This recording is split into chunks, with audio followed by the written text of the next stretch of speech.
Isang pawn shop sa Pasay City pinasok ng mga kawatan. Pero magugulat kayo kung papaano ito isinagawa ng tinaguriang termite gang. Narito ang report. Nilooban ng mga hindi pa nakikilalang suspect ang isang pawn shop sa Libertad, Pasay City noong Lunes ng umaga.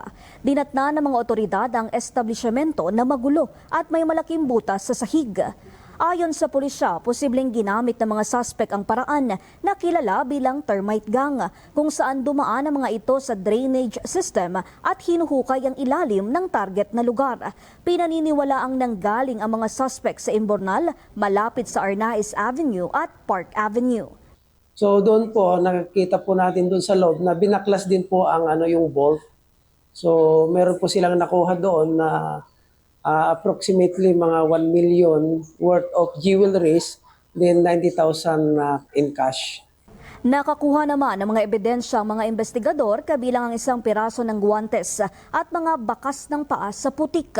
Nakita rin ang butas na posibleng patungo sa katabing establishmento.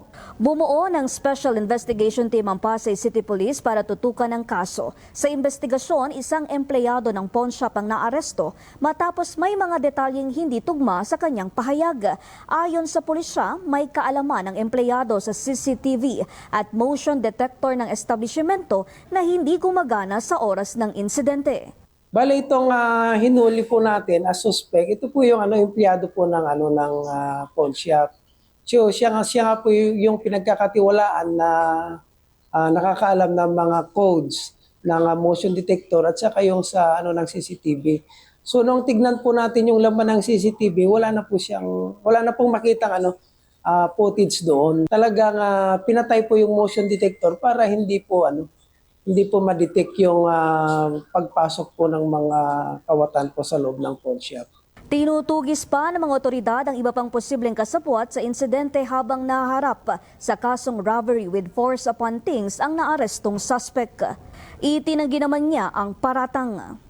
Para sa DATV News, ako si Joanna Luna, nag-uulat.